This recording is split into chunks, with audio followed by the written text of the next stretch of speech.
Welcome to Sunday Dusk. And here's your host, Corvus Twig. Hello, everybody! Oh, thank you so much. Thank you so much. Oh, it's so great to see you all today. Thank you. Thank you, everybody. Oh, thank you so much. Thank you. Well, welcome, everybody. Thank you. Thank you. Oh, you're too kind. You're all too kind. You're too kind.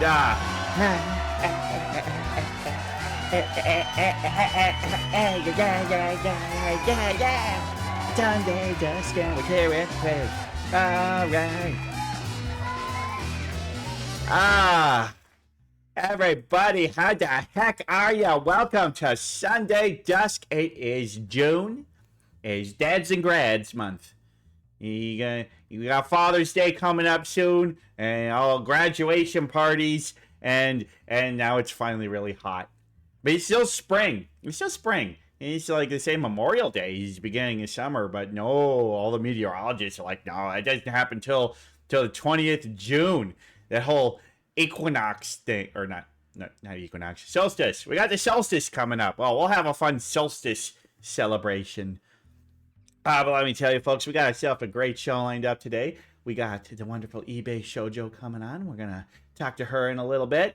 And, we got a great bird of the day. Oh, we got a fantastic bird of the day. But yeah, it's just so great to be here again. Another Sunday Dusk. And the sun is setting. And we're ready to have ourselves a great time today. I just got back from a wedding. My cousin, she's my cousin. She got married. It's a big birdie wedding. And there was a big open birdie bar. All the little birds lining up on the bar, doing that little sip thing. You've seen the thing. It was like you dip and sip, dip and sip, dip and sip, dip and sip. Now did that maybe a little bit too much.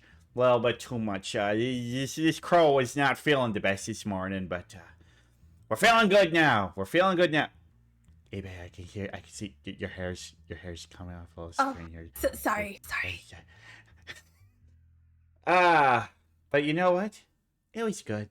I had a great comfy rest of the day. Everything's been going good. It's going good. Weddings are so nice. It was so nice. Big nice wedding. And so I'm glad to be here again and getting on with the summer. But got some stuff to talk about that's been going around the world. French news time. Now let me scoop myself down a little closer to camera. Okay, so fun stories I heard this week. So 102-year-old woman named Danielle Vanderland. Well, every morning she would go into her house and she'd look out her window and she'd see a friend outside. And that friend would always give her a friendly wave. And it made her morning. She'd see her friend giving her a wave, and she'd wave back. 102-year-old woman with a friend outside that was always there to greet her in the morning and give her a friendly wave. But then, in late April, probably on the 22nd, her friend was no longer there. The friend was gone. And the search for the friend commenced. Now, who was this friend? It was a very special friend. A very, very special friend. It was a little alien. A little alien statue that she would keep outside on her porch. And as you see, a little alien friend giving a happy wave. And, oh, poor Danielle. Her friend was gone. She was distraught. And in her advanced age, it was one of the few consistent, wonderful things in her life, and it caused her great distress. And the family put out just a special call. Please bring our friend back. Whoever took it, we don't want to press charges. We just want Danielle's alien friend back. Well, good news. As of a week ago, Danielle woke up, looked out her window, and the alien was back. Right where he was before. The thieves had a change of heart. They heard the story, and they brought back Daynell's friend. So Daynell has been reunited with her wonderful alien friend. So yeah, the story had a happy ending. It's too bad some jerks, or maybe he just went back to his mother. We don't know. We don't know. We don't really know what happened to the alien. Maybe he went back to his home planet for a little bit, but more likely he was stolen. And I'm glad the thieves brought him back. But hey, don't go stealing stuff from old ladies. This is wrong. This is wrong. Now, my next little story has to do with animals. Aquatic animals. Aquatic mammals. And specifically, our good friends, the killer whales. Now, off the coast of Spain and Portugal, there's been a little bit of issues with these orcas lately. The orcas have been going up to boats. One's about the size as one pictured here, or smaller. And they've been capsizing them. They will ram into them and bust them up and try and sink them. The whales are getting quite dangerous and causing people a lot of damage, and even having sunk a number of boats. And all the orcas in the area seem to have caught on to this trend. They are teaching each other to do it. They're teaching their young to do it. And it's starting to be a little bit dangerous. Fortunately, nobody has been killed as of yet. The killer whales have not lived up to their name there, but it's only a matter of time. I mean, you won't be out on the water. Orcas sinking your boat. That's scary. So be careful out there. Now, nobody's really sure why they're doing it. They think that it might just be play, and that the orcas don't understand the danger that they're putting the people's lives in. And they think they're just like, hey, this is a fun game. Hey, everybody, come play the game. As we say there, cow tipping, as Hasio says. Yes, it's a form of cow tipping. Yeah, it could be that. Could be total bullies. But yeah, that's the other option that they're thinking is that the orcas may be seeing all the boats in there. They're invading their waters or catching their fish. They might think of these boats as a true threat. And they might be trying to eliminate the threat. So it's really hard to say. But if you're in a boat off the coast of Portugal and Spain and you see some orcas, watch yourself. That could be dangerous. Now, I got another whale story. If you see a whale off the coast of Finland, Sweden, Norway, those Scandinavian waters, if you see a beluga, you better watch out. Because this beluga, pictured here, has got a little device strapped to his back. And it's got listening devices and surveillance devices.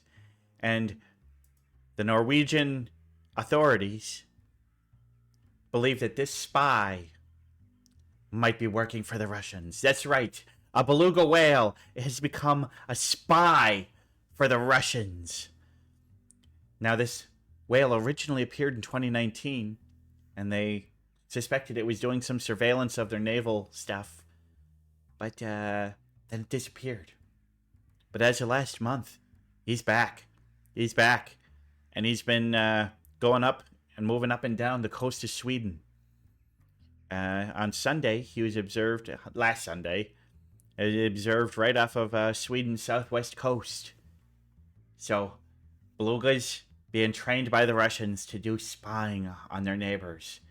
I mean, if you can't trust a cute beluga whale, who can you trust? Who can you trust? You can't trust nobody. And lastly, our next and final story comes from the state of Maryland. For you see, a few years back, they released this license plate. It was a commemorative license plate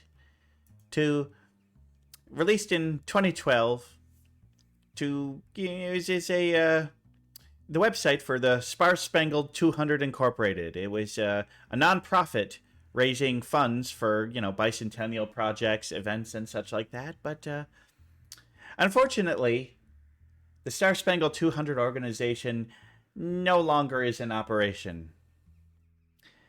And so somebody else bought the website. And now it redirects to a gambling website based in the Philippines. But you see, these license plates have not expired. So there are now thousands of cars driving around Maryland with a website URL that directs to a Filipino-based gambling site. So, if you're gonna put a website on your license plate, you might want to maintain the rights to that domain, like forever. Seriously, it's just a complete disaster. And whoever let that domain expire, and come on, state of Maryland should have at least bought it, but nope. Now they're advertising Filipino gambling sites on the license plate. Good job, Maryland. You did it. Oh boy. Well, that's all the news I got for today. Let me go slip behind my desk. Whoop. And, the tits didn't work. You did murder me, and I didn't get hit by a bunch of stuff. I mean, I wonder if it's not connected to Twitch. Hold on a second, see if I can fix this.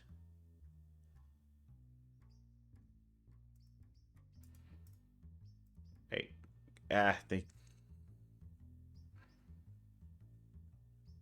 where the heck is the thing that connects it to? Or is it up here now? Connections. Twitch.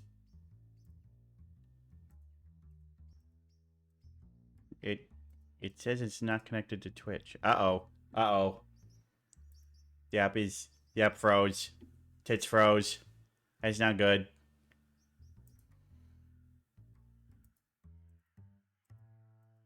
Uh-oh. Tits is frozen. My tits are frozen. But yeah, it seems like Tits is having trouble connecting to Twitch. So, yeah, Bentai, if you could go ahead and, oh wait, now it says it's good. Hold on a second, I'm gonna try something. Please bear with my stuff. No, we don't want object manager. All right, just go away. Where's my chat window? My chat window went away. I don't see my chat window. Chat. All right, let's try something. Let's try something.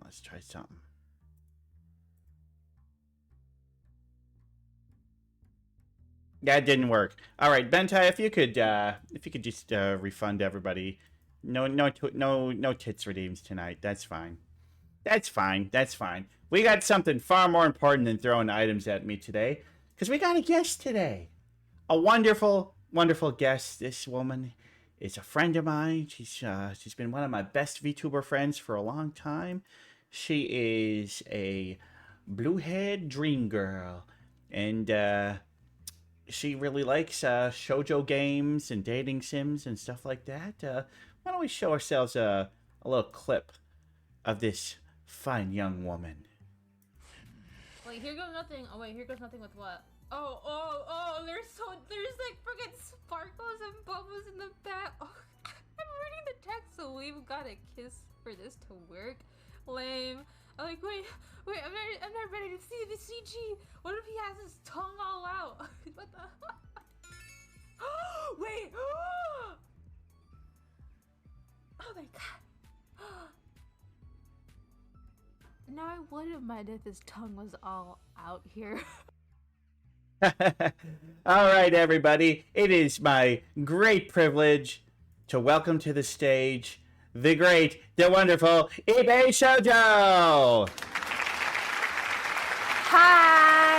Hi guys. Oh my god, it's good to see you all. How are you doing?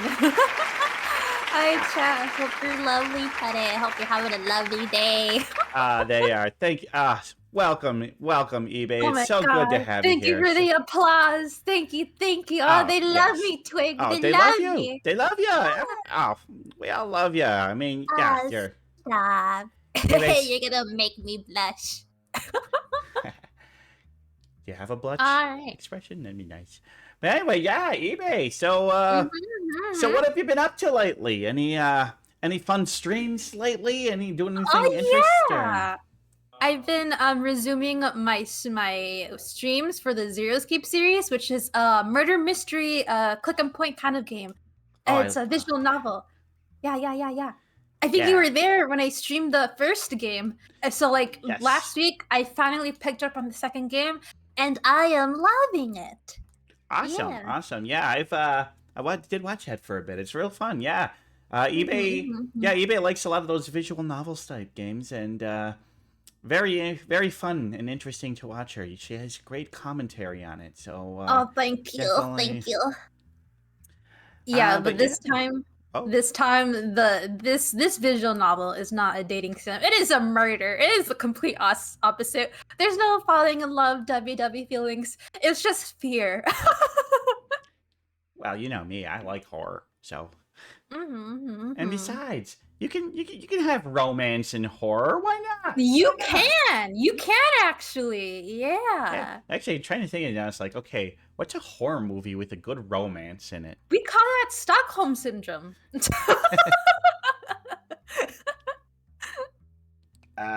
Yeah. I'm just like, Midsummer There's had love. So no, there's it didn't. There's some other, I wouldn't say this is a romance movie, but there are some girls out there who love horror movies and they're so obsessed over the killers. Like, oh my god, that killer is so hot. I'm like, oh, okay. Yeah, I guess. it's kind Yeah. of a creepy phenomenon. Like there are serial killers who get like love letters in prison. And it's Oh yeah, wait, like yeah. like it's one thing for like a fictional character, but like this person actually legit murdered people. You should not Okay, yeah. be. Yeah, it's Yeah, I was talking about the fictional ones, like the screams, but there are actually girls in real life who, write love letters to these psychos. I'm like, okay, we should do a case study on these kind of girls. I'm sure psychologists have tackled the subject of like why do people fall for dangerous, horrible people, you know? Mhm. But Exactly. I would love to read that if there is such a study like that. Maybe, you know what? Maybe I'll Google that after this show. Now I'm curious. yeah. Well, that question Mhm. aside, we got some fun little icebreaker questions to ask you. It's time for the 21 questions with Corvus I'm Twig. ready. What are Okay. these questions? Bring it on, man. Okay. I'm ready. PowerPoint. Throw them at me. Come on. Wait. Yeah, there we go. There we go. Ah. Is my head Okay. blocking it? Should I move a Yeah, bit? why don't you? It looks like you're standing up in front of the couch. Why don't you have a seat? Have a seat Alright. down Oh and to the yeah. left. Yeah. Oh yeah. You're true. There you go. Have Now some. you look comfy. Yeah. Yeah. All right. Thank you. Thank Yeah. you. Yeah. All right. Well, so first question I like to ask people is like, what's your primary goal as a streamer? Like, what are you hoping to get out of the whole streaming thing? Hmm. My primary goal. Well, when I first started at streaming, I was just a content creator on YouTube, just making YouTube videos. And then I used to watch some streams here and there, but I never got the idea of becoming a streamer myself until VTubing started. And I thought, hey, maybe I could just, play games.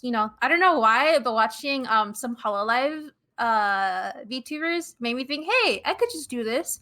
Because if I'm playing games by myself, I could just do it with an audience, have someone along the ride for me with me as I play my games. So, I have a good time with them. So yeah, that's what I kind of wanted to do with streaming. Yeah. Mhm. Just kind of trying to make something you're going to do anyway a little more social. Yeah, a little more social, building like a little, I guess, community. I don't want to say fan base because I don't know. I feel, I feel like I don't really necessarily have a fan base, more like a community kind of thing. Because I feel like I'm not big enough to be like, oh, I have fans. Or actually, I don't know if I get big enough if I'll say I have a fan base. More like community, to be honest. I don't know. Yeah. It sounds weird to say I have a fan base. No, I get that. I consider Mhm. pretty much everybody who comes and watches my streams to be friends, you know? Yeah, I'm not understandable. Yeah. I'm like, "Oh, you're just one of my fans. I don't really Mhm. want to talk to you." It's like, "No, I want to talk to you. I want to make friends." Yeah. Yeah, let's do Yeah. it. Yeah. So yeah, the main thing that got me into streaming was that. But then hey, if I could kind of make a not a career, but get some good income out of this. I'm like that would be amazing. I would actually love that. But sadly, that is like 1 in a million chances, and even like one of these like big streamers, they don't make it as its full-time job because it's like only the 1% of streamers up there that could actually have streaming as their full-time job. Yeah. And if you're Yeah. gonna be doing streaming as a full-time job, Good luck. it's more than a full-time job. The people who are Oh yeah. doing it enough and putting out enough content to actually make a living of it, they're probably putting well over 40 hours a week into it. So They have a team. oh, To yeah. like, they have a team. So it's not like, oh, I could do this myself. No, if you want a career out of it, you're gonna have to have a team of people to help you maintain stuff. Because it's not just streaming. You gotta, advertise yourself here and there, post clips and all.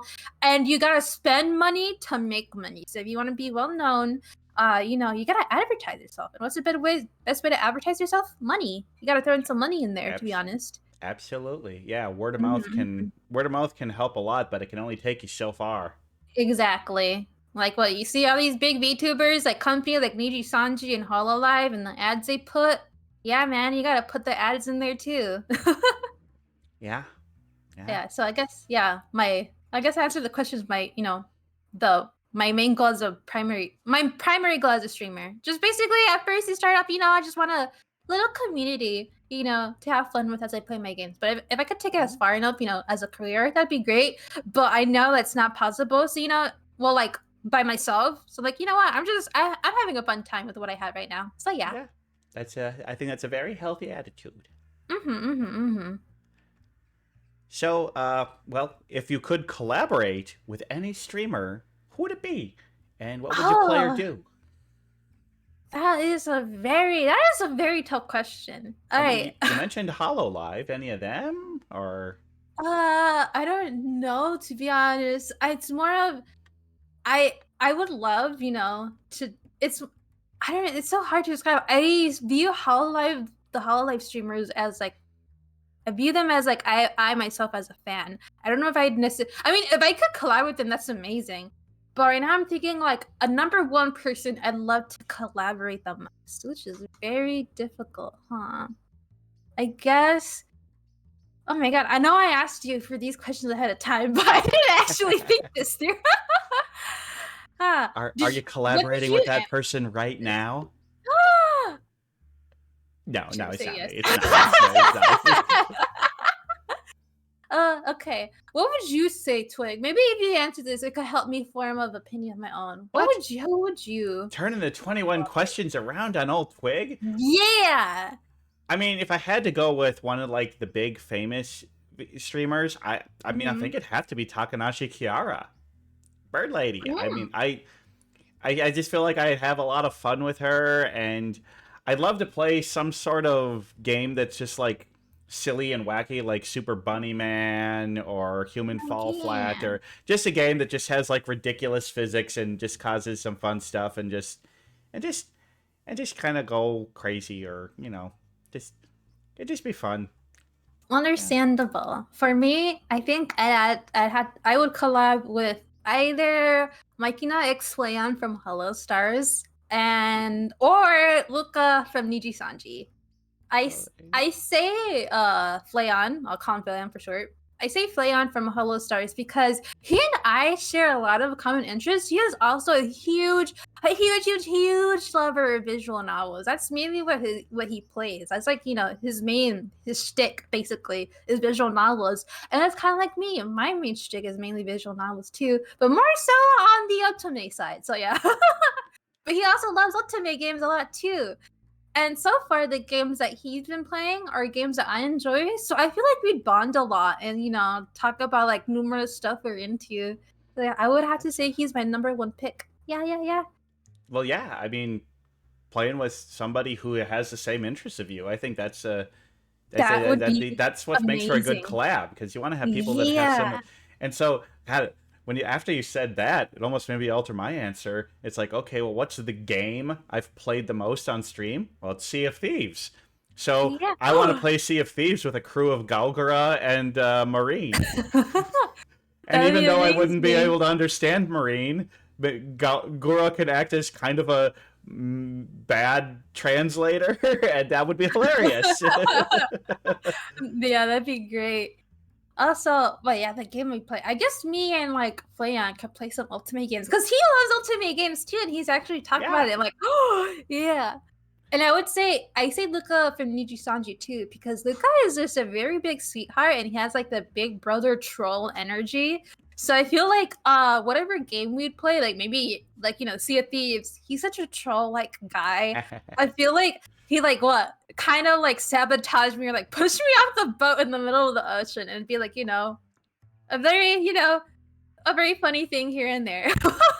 That is a thing you can do. Someone's standing too close to the edge. You can hit them with my a blunder God. bomb that makes them fly off the ship. It's 100% Luca Kaneshiro would totally do that. So yeah, yeah, but mainly if I'd pick out of one out of the two, it would be Flayon. Cause yeah, we just mesh so much, We'd have so can much see in that. common. Yeah. Yeah, Yeah. I love that. So, well, like the next question is, what's your VTuber lore? So we all know that you're the dream girl. What is that? What do you mean by that? Well, I'm glad you asked.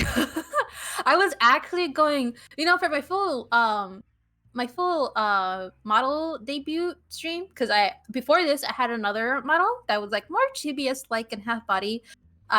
So when I was debuting this model, I was actually going to have a voiced over comic strip about my VTuber lore, but that would be like over $1,300, so I didn't go with that. That's a lot of money. I know. Yeah, it's like I'll just save this later. So I'm glad to tell you my lore right now.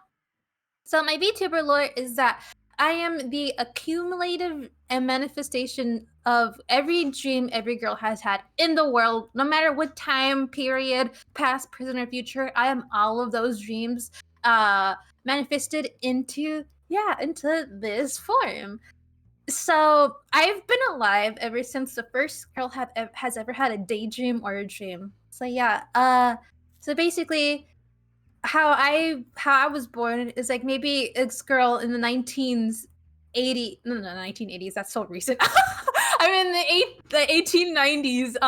Like maybe she was like, oh, if only this royalty man can notice me, or someone maybe in like the year 3000 could be like, oh, if only this man will ask me for my hand in marriage or stuff like that. Or even now the girls out there like, oh, if I could just have a date with this guy, or if he just noticed me, all of those feelings, they came together, and then I was born.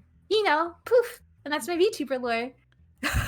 I love that. That makes so much more sense being, the dream girl. Yeah, so that I am literally a dream girl. I love Yeah. it. I love it. That's so I fun am and imaginative. literally a dream girl. So yeah. And then the reason why I had this like this more detailed and full body model is because all of your dreams help me grow, and you're helping me become I am now sentient. I am my own being now. Yay! So yeah. So I stream to help me figure out like, okay, now that I'm alive in here, and I have a will of my own, what are my interests? I have so many interests, and my most number one interest I love is obviously ultimate games. And any media aimed towards girls. So yeah, when I stream, it's just me streaming like, oh, what are I'm discovering my new interests as a new with this new form and all. And yeah, I can't wait to see what my next upcoming form will be like in the future. Yeah. Thank you. Yeah, so keep on dreaming, ladies. Keep on dreaming. Keep on dreaming. Mm-hmm. So, other than, VTube Studio, of course, or anything that's like a tool, what game has the most hours played on your Steam profile? Oh my lord, how do you check this actually? I'm opening up my Steam right now. Is there a way to check? I think you go to library, and I think you can, or wait. No, I think you click on your. How do you check this? Oh my lord. Let me Google it.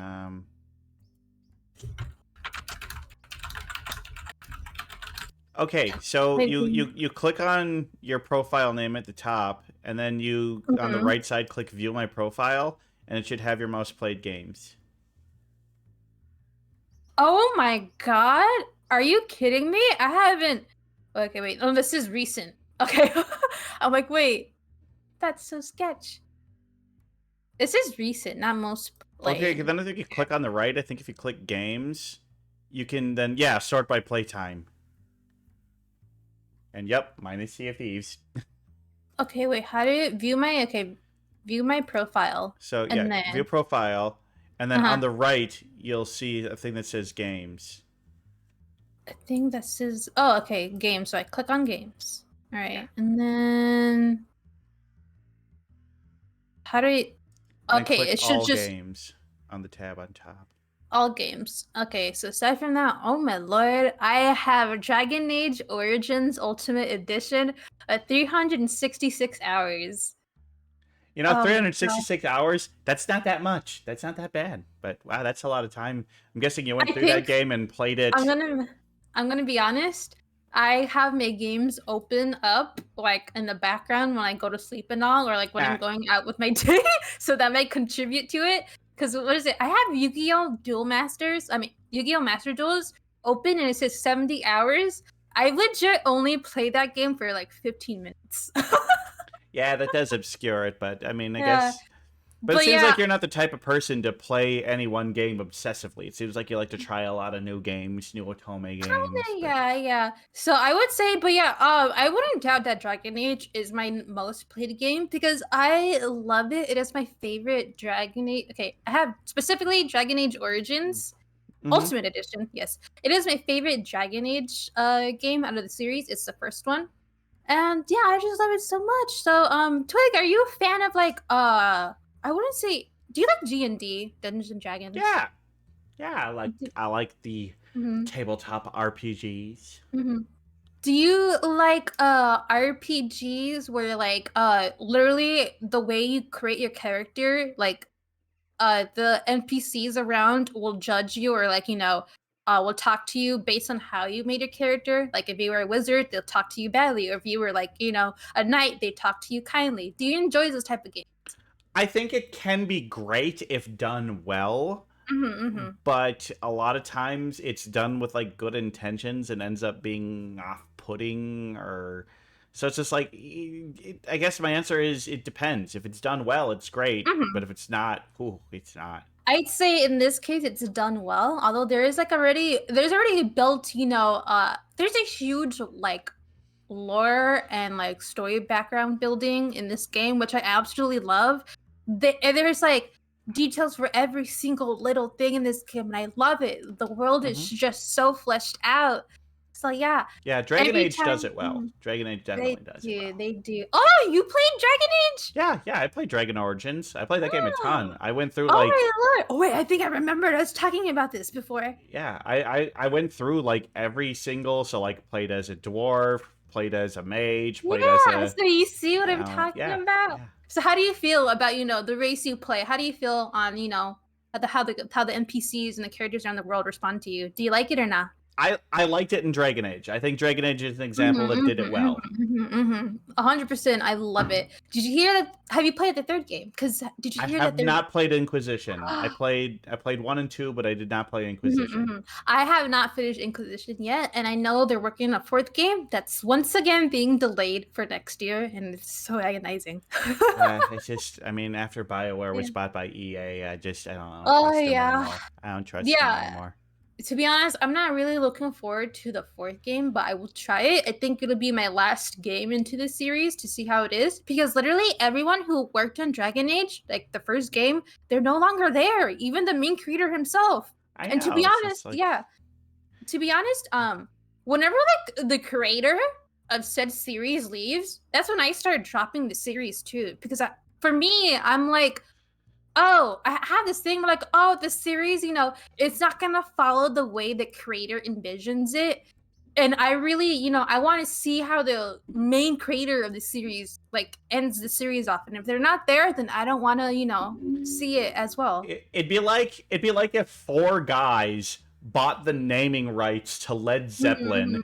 and started making new music, and we're like, we're Led Zeppelin, and it's Mhm. like, well, no, you're not. You just have their name, but and you may be making Mhm. music in their style, but it's not. It's like, yeah, so yeah, no. Yeah, understandable. I think, yeah, I talked with this to a friend before, and then they said, yeah, at that point, it's basically like licensed fan fiction.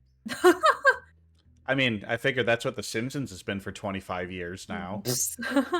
Really? Oh, What, did the main creators leave? Because I had no idea about that. pretty much, yeah, Oh yeah. my lord. Yeah, so that's how I feel about it. But yeah, Dragon Age Inquisition, Dragon Age Origins, please play it. I highly recommend it. It is like, pretty outdated graphics and engine and all. But I'm kind of the person that's like, oh, if the story, if the gameplay's not that good looking, I probably won't play it. But in this case, I'm like, it's fine enough. If you don't like, games that have bad graphics, I'll say give this a try because the graphics aren't that bad. They're not bad. They're pretty good for what it was at the time. I think that game still looks decent. Yeah, Yeah, a I little think it dated, looks but it decent looks good. too. Yeah. Yeah. Yeah, give it a try, guys, and tell me who your favorite is. I mainly play it because I love Alistair.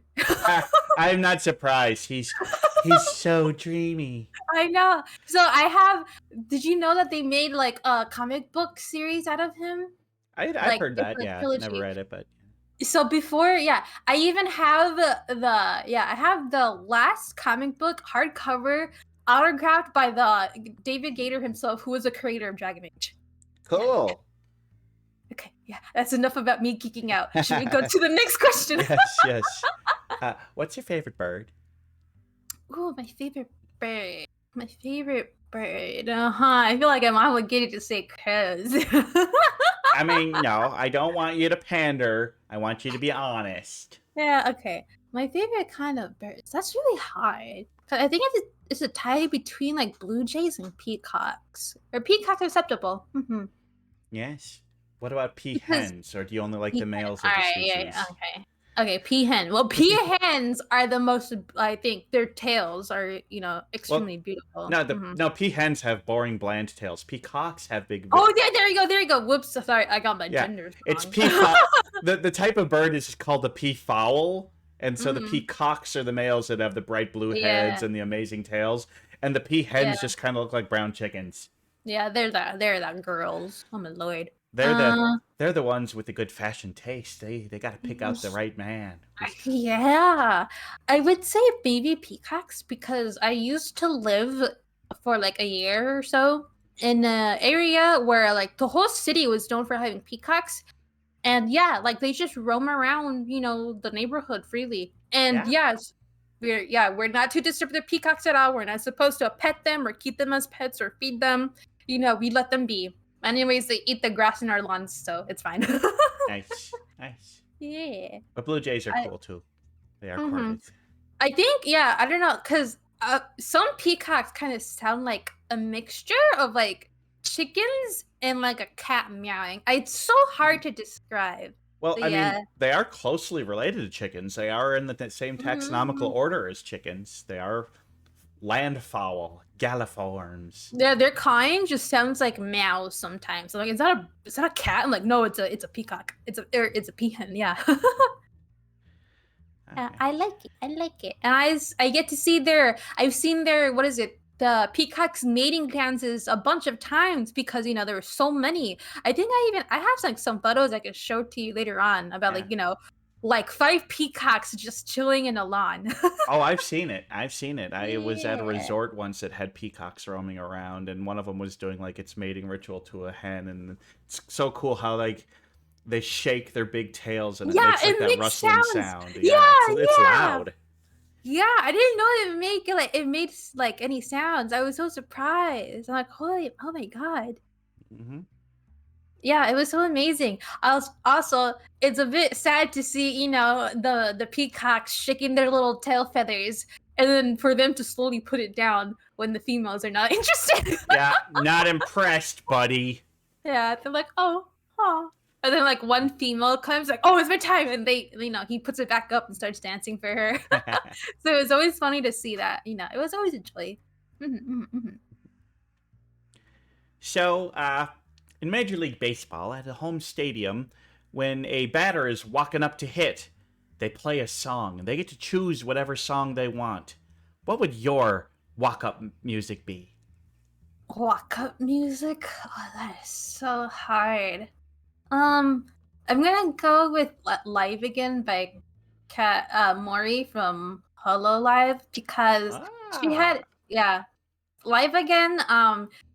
And that when I listened to that song, that's what actually inspired me to become a VTuber because of the way she sings her songs. Like, basically her song is about her being as like a streamer, and then like she knows like she won't be streaming for a long time, but like she's very happy to see them every time she does stream, and that she wants to have a fun time with her audience. And that really hit me and struck a chord with me.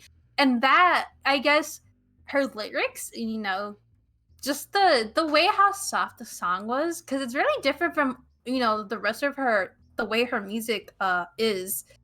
So that really touched me, and and so that made me think like I want to feel that. I want to be like that to someone as well. I want to be that streamer for someone. Yeah, So, no that's kidding. why.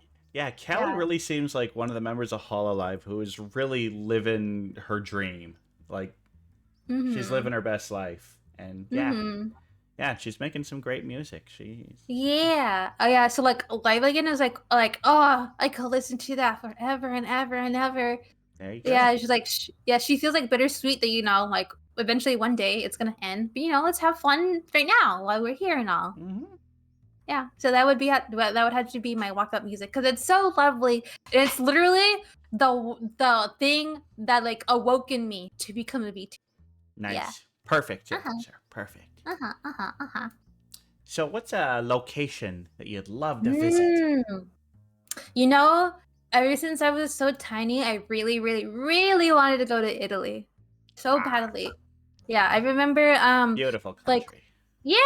when I was like a teenager, we said, "Oh, Ibe, for your birthday, like your 18th birthday party, we should go to Italy." I'm like, "Oh my god, that's amazing. We should." That was for my 18th birthday party. I'm 24 now. It hasn't happened. Ibe, I'm 38 and I haven't traveled any of the places I want to go to. It's the money, I swear. It's the money. It's the money. We gotta save up. We gotta save up. Bentai, we should take you to Italy. Takes her to Olive Garden. No way, we actually do that for my birthday once. Oh no. Like, what is it, 16th birthday? Because everyone knew, like, oh my god, I love Italy so much. And then, like, let's take you to an Italian restaurant. I think we were actually going to an Italian restaurant, but we needed reservations. So the last thing we did was, what was it? Olive Garden. And they took a picture of my quote-unquote lasagna. It just looked like a mess of cheese and marinara sauce. And then I got some people saying, that's a fucking, letdown. But happy birthday. I hope you're having a good time, even though you're in Olive Garden. Yeah, I'm not really a fan of Olive Garden. I love Italian restaurants, and Italian Garden would be fine if it was half the price of other Italian restaurants, but it's the same price for the only garbage. Yeah, it is. The only thing I like about Olive Garden is their chicken parmesan. That's literally it. Other than that, it's not that great, to be honest. Yeah, but anybody can make a good chicken. I make a great chicken parm. I make a great chicken parm. Oh, yeah. I just like chicken parm in general. It's so good. It's like chicken with, spaghetti on the side. With the sauce. Yummy. Yeah, Spaghetti. I mean, the food is one of the main reasons to go there. But, you know what's hilarious? I have one of my moderators, BGO. He lives in Italy. I'm like, how does it feel to be living where I want to live? And he's like, it's beautiful. Yeah. So yeah, I'm like, well, I'm living vicariously out of one of my moderators. Nice. All right. So what was your best subject in school? Oh my, what was my best subject in school? I'm not gonna lie, I didn't really pay attention at school. I was a very troubled kid at school. So obviously not math or science or history. Yeah, I was a very troubled kid at school.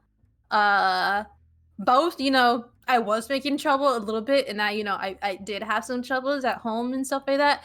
So a lot of my like learning or like, me listening and all, I think it was just me. I don't know.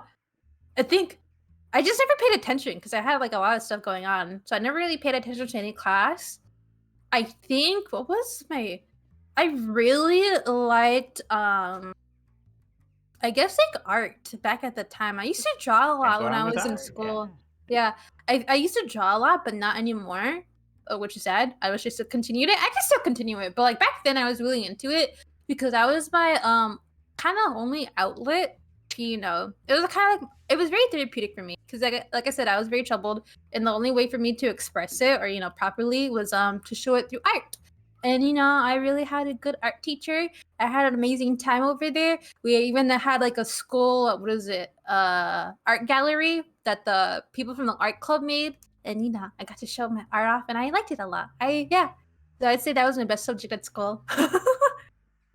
Yeah. But, And now hey, that I'm grown and matured and have gotten the mental help that I need and found other ways to, cope and all, to properly express my issues and all, I kind of like let go of art a little bit because, and I still wish I held on to it, but like, I'm like, at that time, art was the only thing I had. But yeah. Yeah. art. Hey, to me, I just love as the art. valuable as math and science. It is. So, what's a book that you really love and maybe has a special meaning for you? Oh my god, okay. So the context of this book is very graphic. Uh-oh. But it's very not graphic as like like oh, not say so stuff. I mean, well, it kind of but it's more about murder. It's more murder stuff, to be honest. Yeah. It's about so this book is called Exquisite Corpse. I forgot the author, but it has a special meaning to me because it was it was like a book that I had to read for a class in university, and I loved my professor in that class because he was a gay man and he majored in LGBTQ studies, and he's like, you know what, I'm an English teacher, and I'm for this whole class we'll be learning about the history of LGBT. So he incorporated both English and history of LGBT into one class. So Awesome. I really loved it. So yeah, it was so cool. I loved it. So Exquisite Corpse was, a book about two gay murderers in the 1980s. They met up. It was like, when like the AIDS pandemic was a thing, and they met up and then they fell in love and they started to murder people together.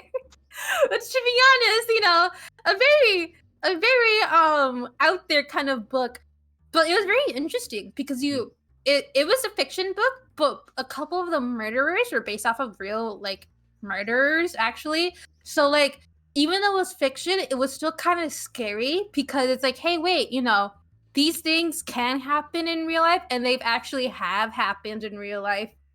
And the book was also based on the 1980s. So you really got to see you really got to like read and see how like the gay community were basically demonetized and got no help when they were in need.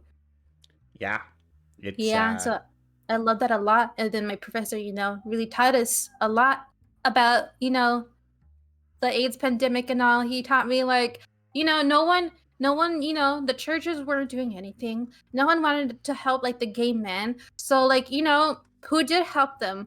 Well, it was the lesbians that were, trying to help some of the gay men, because it was like some of their sons that they adopted, who were affected by this AIDS epidemic. So, I'm like, oh, I didn't really know about that much, So, I learned a lot through that book and through that class, and it meant so much to me. And I am forever grateful for that professor.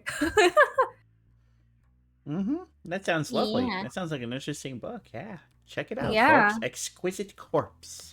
He could handle two murderers and cannibals too. They were cannibals. You could handle eating. Well, If it's you like can handle reading that, then yeah, go for it. it's like Hasio says, be gay, do crimes. But not Exactly. those crimes. Not those Not crimes. those crimes. Not those crimes. Yeah. So, if you could be instantly talented at any skill, what would it be? At first, I was going to say maybe art, but I think I would be like a very talented musician in like any instruments, like any and all instruments. Because at first I'd say art because like I love art, and by now I kind of really want to get back to art and then get to that, because I have a vision of what I would want my end goal of what my art style should look like. But I'm thinking, like money wise. So like everyone has different styles of art in those styles, some people can love them, some people don't, it's a very like, oh, if you like this, you like it, if you don't, you don't.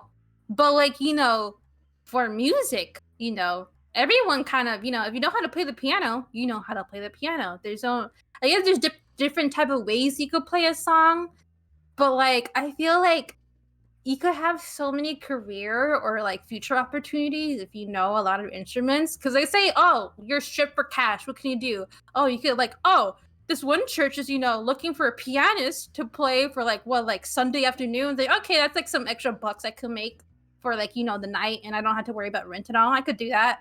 So yeah, I would have to say I would like to be a talent of all the instruments out there. Neat. Yeah, that'd be awesome. What about you? What did you answer for that? I'm curious. I honestly kind of had the same answer, to be able to play any instrument. Really? Like, be able to play guitar. I think it'd be great. Yeah, Strum it's on a amazing. guitar. Or at least be a really good singer. Also, a lot of people are really into musicians, so it's a charm winner. You can impress you can impress a lady or man or anyone in between, like, hey, you like piano, and you play the piano for them like never before, and they fall for you, they swoon for you. Mm-hmm. Yeah. So, what's the first job you ever had? The first job I ever had, I was a teenager, and I was like a local babysitter for a neighborhood, and I mainly dealt with like newborns to toddlers. So that was like my first job ever. Yeah. Childcare. Yeah. I worked for it was in a I wasn't like hired under like some like I didn't sign up for any like babysitting website or stuff like that. I was just like oh, I have a niece and she she could babysit for you. And then like I kind of got recommended to like 3 other houses in the neighborhood, and they paid me well because it was a really like higher middle class kind of neighborhood. I'm like, oh Nice. my god, yeah. And I'm not gonna lie, I am Hispanic and I was like 16 years old, so there were some people like, oh, is that your baby? I'm like. Kyoko just resubscribed. Our mutual friend Kyoko. Hi there. Thank Thanks you for so the much. resub. We're 11 talking about my months. first job. Yeah. 11 months. Damn. Long time. Yeah, Yeah, that was Kyoko the was first- one of my first and best supporters. Oh, And I believe it was through Kyoko is how I met you. Yeah, I think like the little like friend group we had is like how I met a lot of people here. So yeah, I have to say, Kyoko was like what is it? Like my first group in the VTuber scene. I'm like, to be honest, I'm so happy because I've seen a lot of VTubers like when they're starting off, they get into a really bad like friend group. I'm like, oh well, geez, like I'm happy that wasn't me. Oh, and Hasio doing it for 15 months. Oh, thank you so much, Hasio. 15. I know. Damn, you got some long-time supporters here. Well, people just do it for the Twig Jig emote that Kyoko just did. I mean, that's, it's the very best emote on lovely Twitch. emote. I mean, It is so lovely. all right. What's your favorite beverage? It's like you're sitting down with friends, nowhere to be, and you can have anything you want to drink. What are you gonna have? I will have 100% a Shirley Temple. It's basically like Sprite with grenadine, like syrup or stuff like that. So yeah. So usually I'd have like some. Oh, what happened? Bentai has subscribed and is on a 20-month streak. Damn, 20 months! It's like- Jeez Louise! I think I've been streaming for 22 months, but there's also like a 7-month hiatus in there. So You really get to see who was the first fan of the Twig here. yeah, You gotta show it off. Okay, Kyoko's put up one of her emotes in the chat. And Oh, I see the foot-looking one. How did Twitch allow that? I don't know. Oh my lord. Yeah, I thought it was an ice cream cone. They didn't look close enough. Yep. Yeah, I would have to say, Shirley Temple would be my favorite beverage, because, I would, at the beginning, I would have had to say, like, oh, maybe Coke or Sprite, but I've been kind of leaning more into Sprite, because, it's a very refreshing beverage, and the reason why I like Sprite is because of the strong carbonation feeling. I mean, Coca-Cola. Coca-Cola, I like it because of the strong carbonation feeling, which a lot of people don't like, surprisingly. They're like, yeah, I just wait until the carbonation goes out. I'm like, what? You might as well just drink Pepsi. But I've been leaning more into Sprite because it's not that hard. Like, it's not as carbonated as Coca-Cola, and it's very refreshing. And it's, a drink I have when I want to relax. But, when you add that grenadine sauce in there, like, syrup, it just, it infuses that little sweetness into it, and it just relaxes me. You could even infuse some mint or strawberries if you want. It's usually topped off with cherries, but yeah, I love Shirley Temples. But don't put a cherry on mine, please. I hate cherries. Okay. And no having a dirty Shirley by adding a little vodka. I'm okay with that once in a while. Yeah, I'm not a huge fan of vodka, but if it's offered, I'll drink it. Yeah, Shirley Temple. It's a tasty drink, refreshing. Yeah. So, okay. I don't even know why I'm asking this question. What's the biggest thing you geek out about? Oh, games. Yes. I have literally, that is all I live and breathe for. Hold on. I gotta hydrate because I be talking about so much ultimate. Always be hydrating. Yes, I gotta hydrate whenever I'm talking about my ultimate. It's literally kind of in my VTuber name. Ibe Shoujo, ultimate is a genre. Is part of the shoujo genre. Anything shoujo related. I literally have this second largest ultimate Discord. Hello, and my YouTube channel is just only based off of ultimate and shoujo content. Of course, it's just that is all I am. That is my VTuber lore too. So yeah, ultimate, man. I love it so much, but surprisingly, a lot of people make fun of girls who like it. You know why? Because oh, you like it? God, it's such a sappy romance thing. It's so, it's so girlish. Buddy, newsflash for you, I am a girl. People are just don't yuck people's yums, Yeah. I mean, it's kind of funny because I feel it's a very sexist thing too. Oh, 100%. It's based on misogyny. 100%. And I know recently, I've been saying this recently. I'm not a huge anime watcher, but I have noticed that there is not a lot of shoujo content out there recently for anime enjoyers, and a lot of people in the West, a lot of Westerners, and I guess some people in Japan too, they're like, oh well, of course, media aimed towards girls isn't a big hit off. I'm like, that is very sexist of you. You just don't think women will, buy a lot of stuff compared to how what men would buy. I remember the good example is VTubing. A lot of the times it was just only women, and then people are like, oh, male VTubers, they'll never be popular. No one wants to see male VTubers. Women are into that. And I'm like, hello, yes, we've been wanting it. It's just no one wants to really, no big company at that time right there was planning on ever doing it because, oh yeah, they had that same mentality. And then guess what happened? Niji Sanchi Luxian came out, bam, all of them 1 million subscribers. You know why? Yeah. Because they were the only male there were male VTubers out there, but they were the corporation big male VTubers. So of course, if you're restricting someone from something they really want and they finally have it, of course it's gonna be a big hit. So that's my biggest peeve. It's people are scared to produce content towards women because they think oh, women aren't gonna consume content. Women don't do this. That's very sexist of you. Of course we want it. A lot of us are asking for it, but it's just, a lot of the big corporations just, I don't know, they're just really, I think it's not just big corporation, it's also just society that scorns upon media aimed towards women. I'm Which like, is oh, dumb yeah, because it's like, which, hey, guess what? This half of the population has income too. It's yeah. like, So like a lot of people tell me like, oh, of course you're not gonna get like shoujo or romance animes like in Japan. Like right now, I guess Japan doesn't want to produce that either because a lot of shoujo and shoujo anime enjoyers watch it. And China, they have really big shoujo and ultimate games so much over there. They're like mainly making millions of dollars. I'm like, hello, do you not see how China is producing a lot of these content aimed towards girls, and do you not see how big they are? Like there's like a dress up game. Have you heard of dress up Nikki?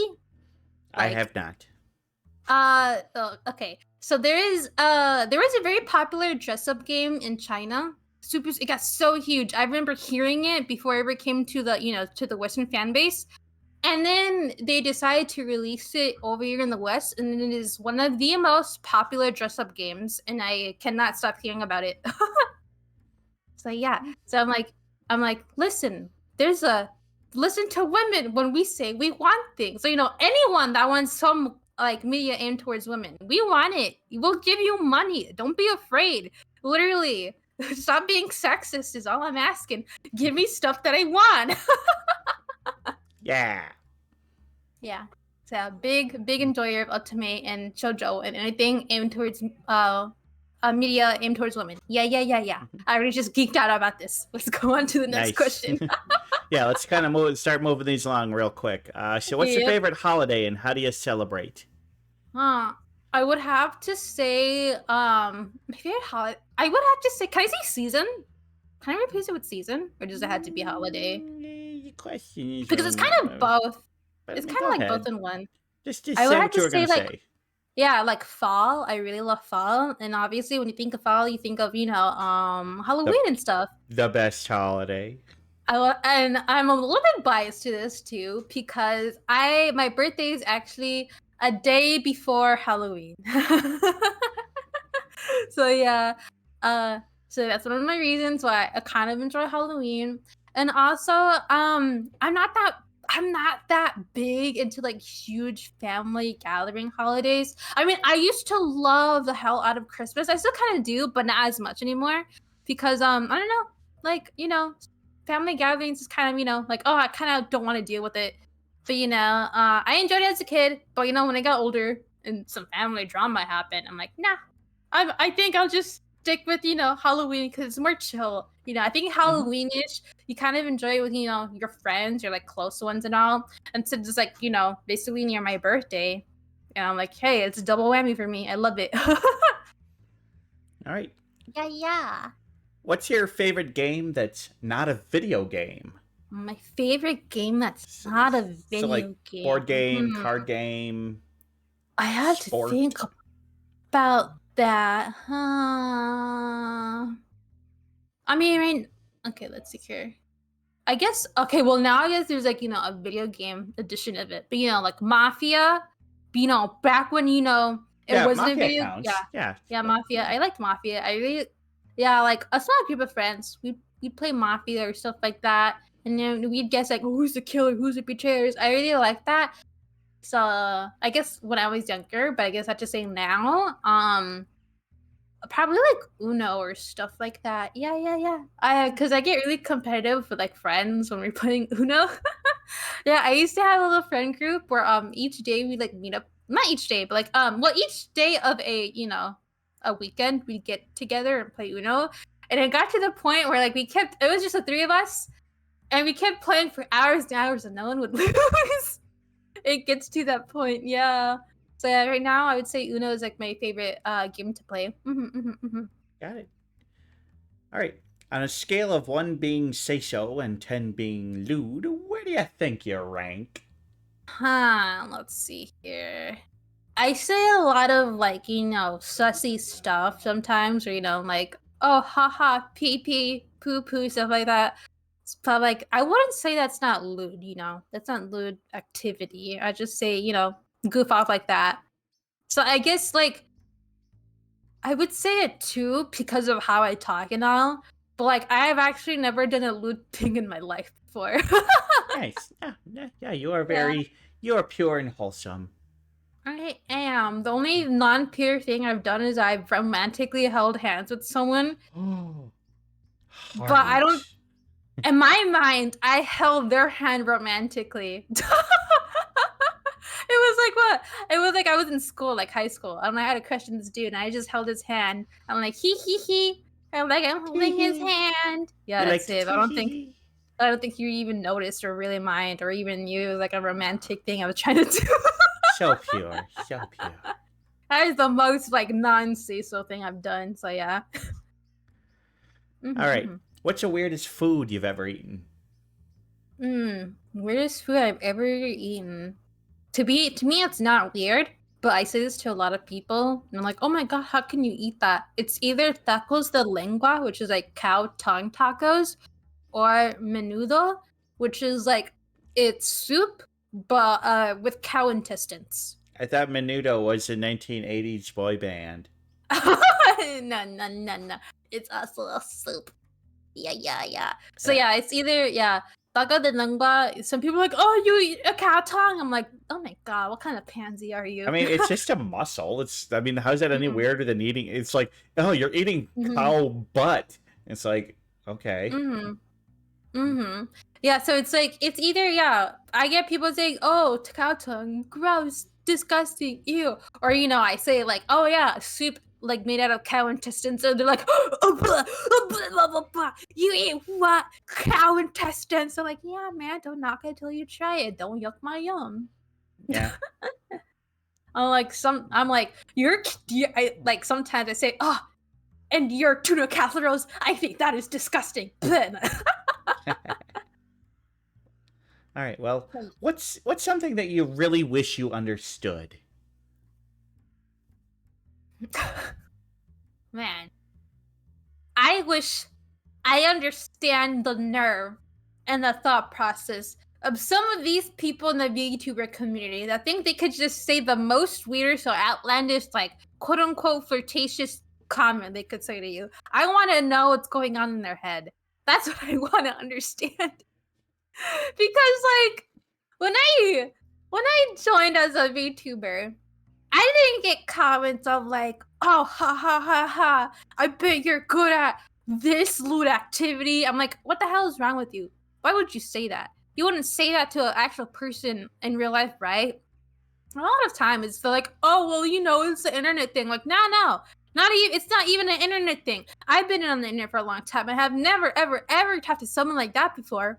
So I feel like for some weird reason, there's a specific group of like really out there gross flirtatious people in the VTuber scene who just pass it off as a common thing, and for some reason the VTuber community kind of agrees this common thing. Like, no, it's not. It's disgusting, and it should be called out for it. Because I've had some friends, where this like some people like, oh hey, like they say like really outlandish sexual stuff, and some of the people like, hey, I don't like that. Can you not do that?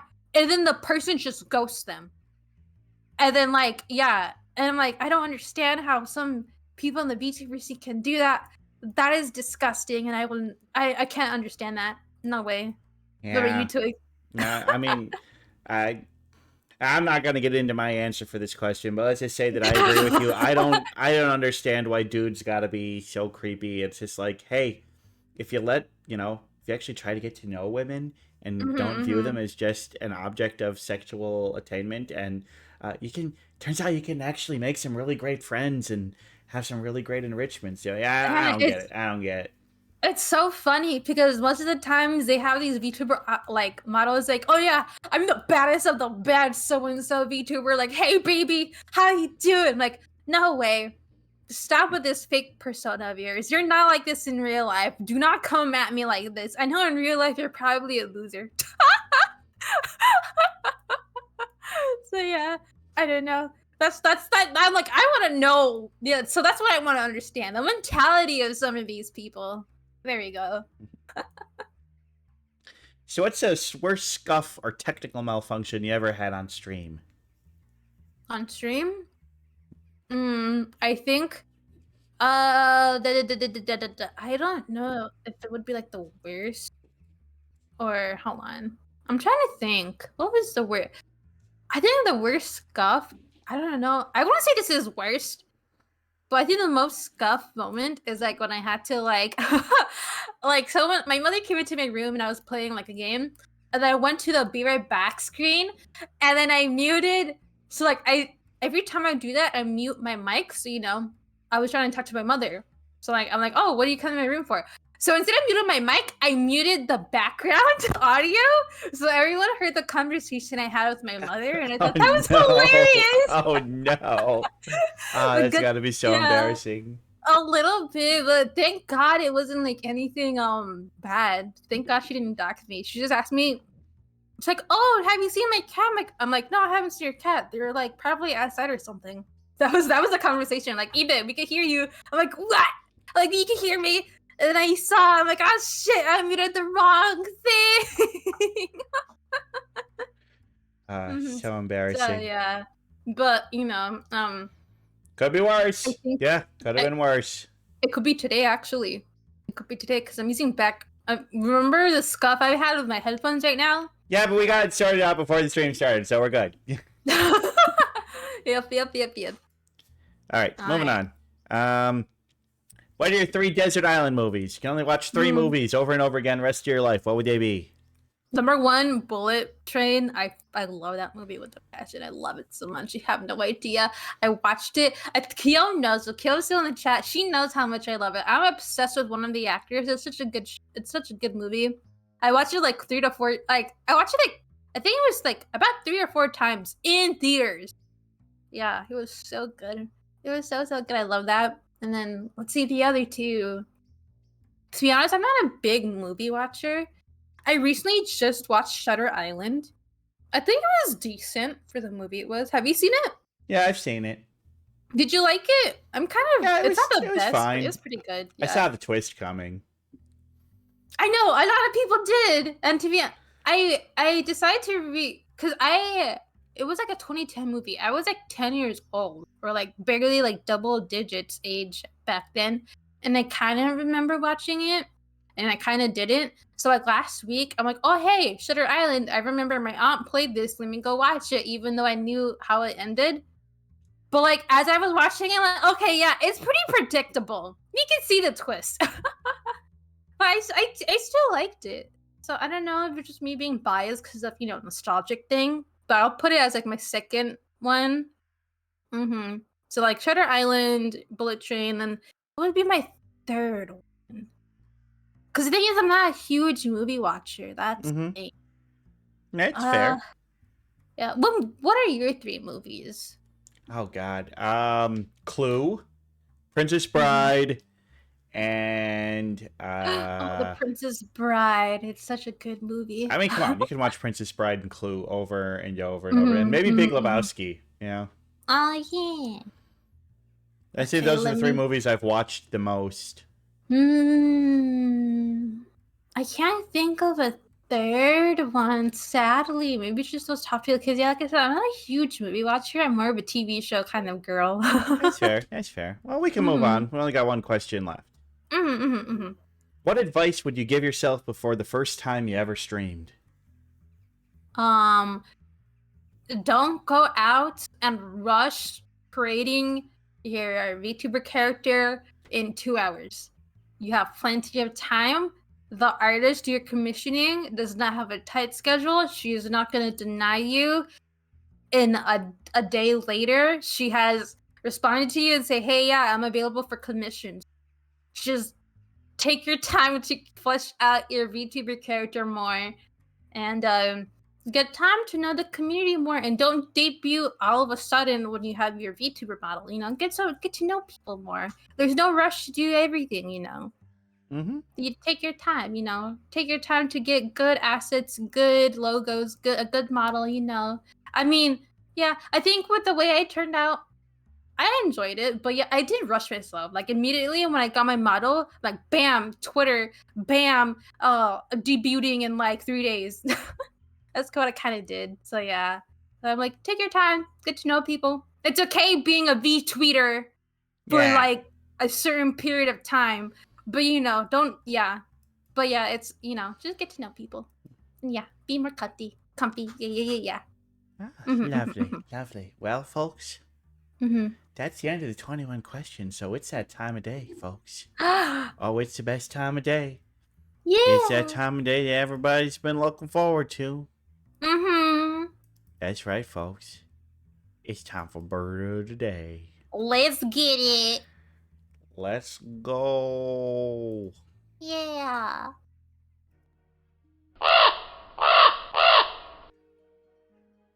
Let me move myself. Hold Yeah, on. why don't you come on over here? Come On hang the out walk. with me over here. Hi there. Is this a good area? Yeah, it's good. Is this good? Hold on, let me see the stream. Am I above you? Hi there. Oh wait, hi chat. You're above my forehead. Ha ha ha ha ha. I'm gonna eat your words. Yeah, I'm never. you have eclipsed me. All right, there we go. There we go. There we go. Oh, I'll should I shrink make down. myself a little bigger? Yeah, you're good. You're good. There we go. There we go. Now we're nice and cozy. Yeah. So today's bird of the day, I want to have it to do a little bit with eBay. And I'm like, what has to do with eBay? Blue. So I was like, Blue Jays. And I'm like, wait, I already did Blue Jays. Eastern Bluebird. I already did that.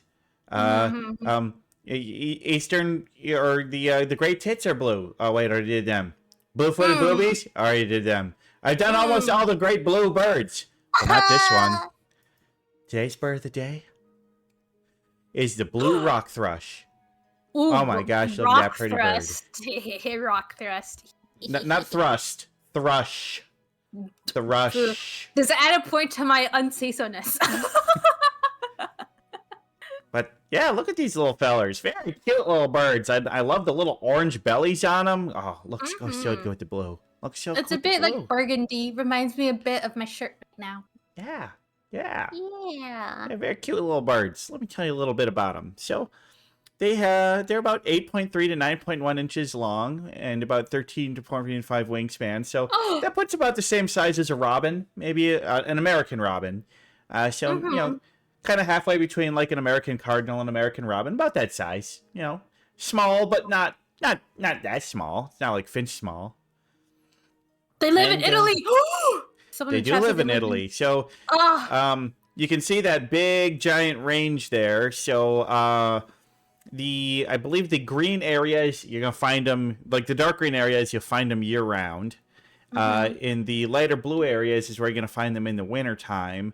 And like the greenish, the more main green areas is kind of like that's where they're sometimes only in the winter, or you may just find them migrating. I know like the teal is like their migratory thing, so it's like they're gonna be all over the place. And then, as you can see, pretty much right in the middle of the Eurasian and African areas, you're just gonna be kind of right up there, north of the equator, and yeah, very very widespread bird. You're gonna find them all over the place.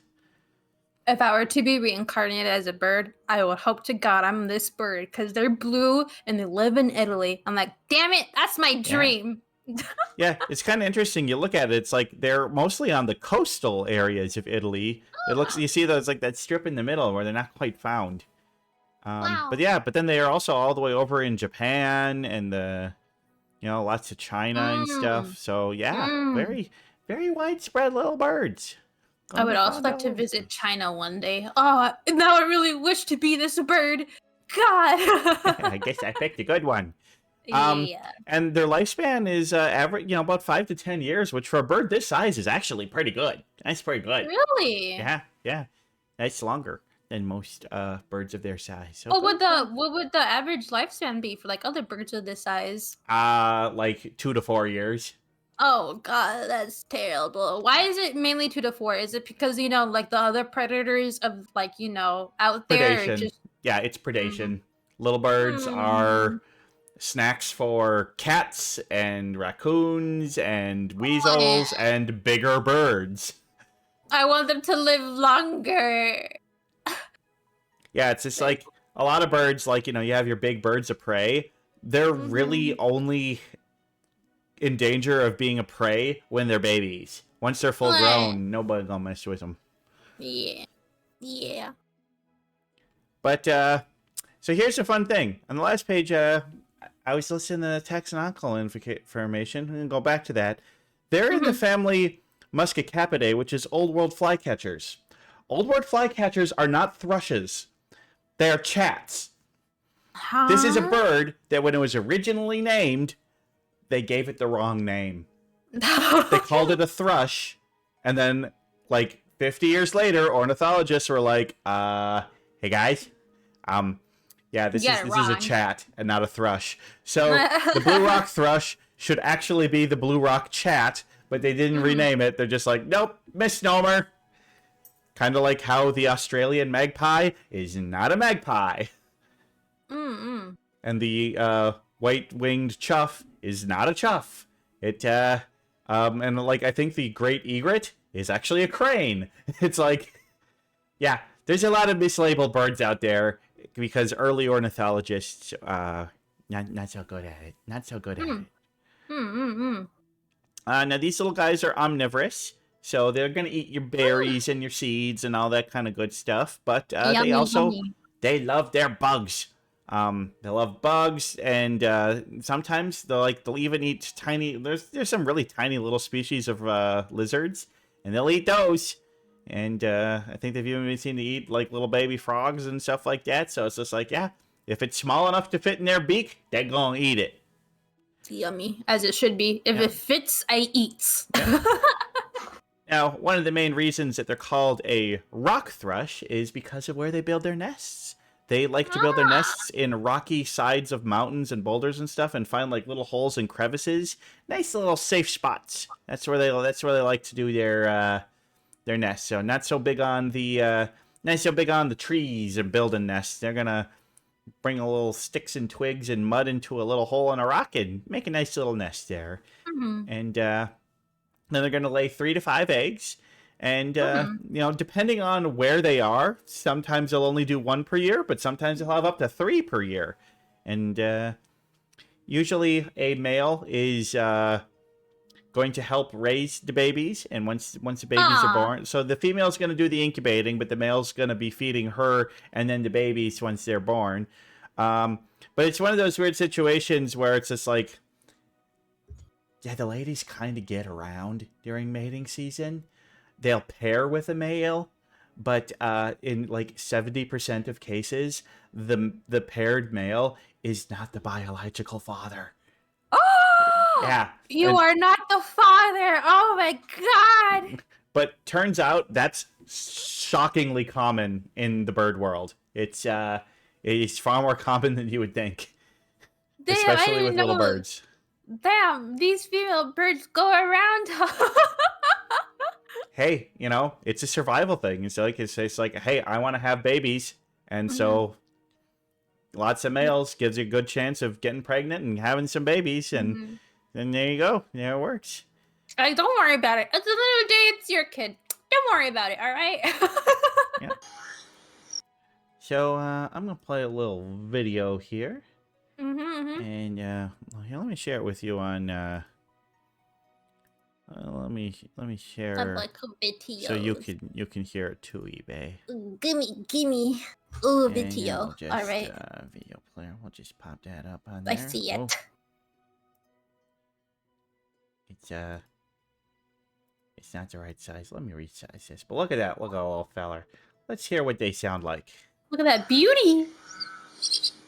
Oh, that's so beautiful. It's looking at me. Hi there. Yeah, they are They're very cute. cute. They're so cute. They're adorable. Yeah. Oh my god.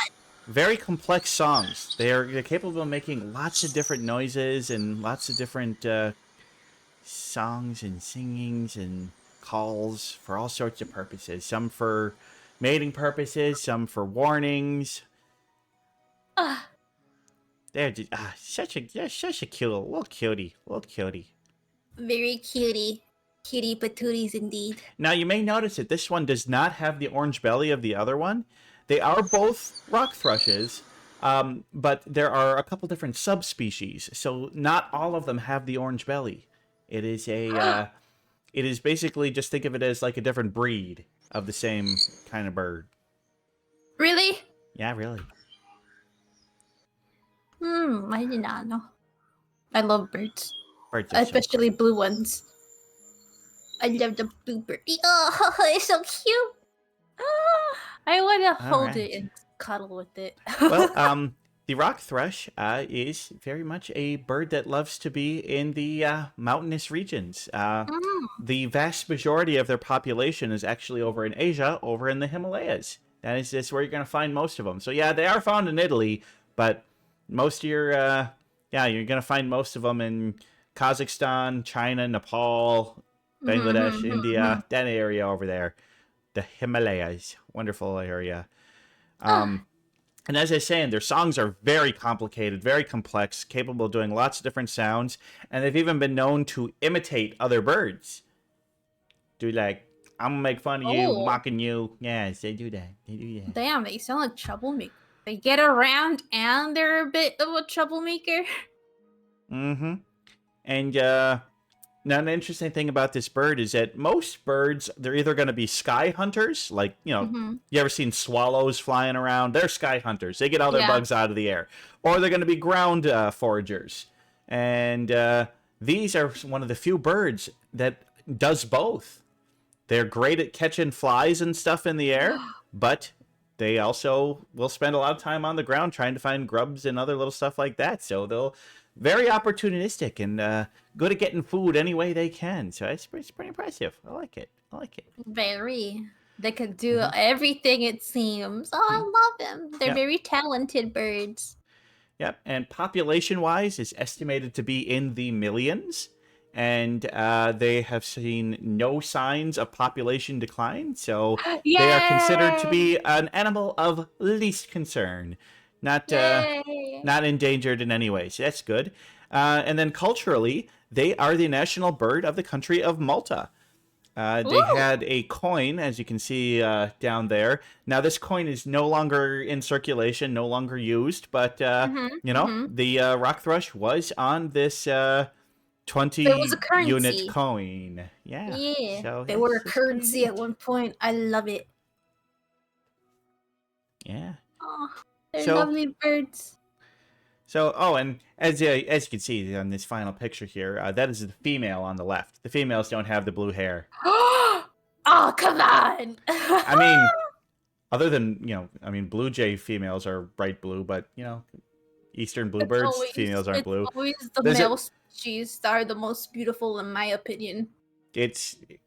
For the most part, the male birds are going to be prettier. But my thoughts, I like these birds. I think they're really cute. I think they're really fun. I think I love their ability to hunt and get food anywhere. And the nice little social birds. And they're so cute. Great songs. Is there any bird that you... that's your least favorite? Not like you dislike, but like, you know what? I could do without this bird. Yeah, the giant petrel. Well established. They're like giant, ugly, vomiting, penguin-killing trash birds. Is that the ones like they vomit like on the trees? Like, bleh! Yeah, they more vomit on anything they see as a threat. Oh yeah, but like they're commonly on trees. Because I remember I saw a video of like this new reporter's dude. Like he got vomit on by one of those birds on a tree. I'm like, oh god. Maybe they're really more of an aquatic bird. Hang out in Antarctic regions. Okay. Yeah, they're the only bird that hunts baby penguins. No, not the penguins! Not the penguins! Those damn birds! They do need to be extinct. But but the blue rock thrush? Love the blue rock thrush. Wonderful little cuties. They are. Hope I can see them someday. And they live in Italy. My dream, literally. Yeah. I'll be reincarnated as a male version to maintain my blueness. You could just be a female one and just, dye your hair. Although, actually, this is part of my VTuber lore a bit. Since I am a dream girl, I am fit to epic girls, like their ideal image. So I could have an image of a man if I wanted. If that is what the ladies like. Yeah. Yeah. So if I am to be reincarnated as a bird, it wouldn't be a shock if I was reincarnated as a male one. Yeah. Or peacock. Yeah. All right, well, we're going to call this bird of the day done, and we're going to get back to the Sunday Dusk. Yeah. All right. Oh, Ibe, God, you want to get my back on the head. couch? What if I stay up here? Quit looking for my snacks behind my desk. It's my show now. It's my show. No, it's my show. You don't even fit on my chair. It's just a little perch. All right. I'll sit over here. All right. Well, in the past few episodes, we've had the players play a game, but today, Ibe has brought a game for me to play. I have. Are you ready? I am ready. Why don't you go ahead and share that, and I'll get it up on screen. Okay. How is this? Do you see this? All right. Hold on. The stream has ended. Oh, it keeps... It closed! Oh no, the issue's coming up again. Oh no. Hold on. Oh no. Can't be happening. Oh no, Twiggy, it's not letting me play. Do I have permissions to probably stream it? Maybe that's a thing? Oh, that could be... Here, let me try bringing it over to another channel. See if it'll let you do it there. Mm-hmm. Hello? Okay, try and do it now. Okay, hold on. Oh, I think it works now. Yep, you know what? It must have been a permission thing. It was a permissions thing in Discord. Now that explains it. All right, give me just a second, folks, and I'm... Mm-hmm. Do you need to crop it to make it, fit in? I'm going to have to crop it, but... Whoa. Whoops, sorry. Whoops, Yeah, I went to your stream. Do not go to my stream. Keep this window up, please. Yes, I will.